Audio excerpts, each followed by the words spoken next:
Men yoshligimda nimanidir sindirib qo'ysam, onam umuman baqirmasdilar. Qo'y qizim, o'zim yig'ishtirib olaman. Hech qisi yo'q, hech nima qilmaydi derdilar. Agar biror narsa sinish nariyoq tursa, dars ketsa bo'ldi.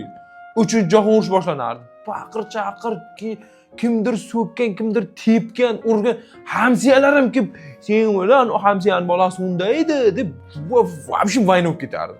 Ertalab turib hech qanaqa ish qilmaganman. Tayyor zavtrakni yeb, ichib bemalol maktabga ketganman.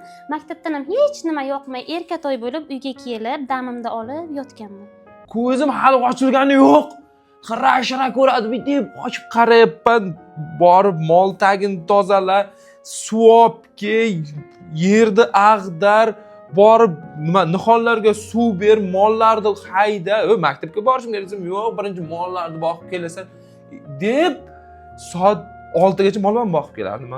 Agar mabodo ko'chada kimdir meni xafa qilib qo'ysa, uyga yig'lab kelsam men, akam, dadamlar borib abjag'ini chiqarib kelardi.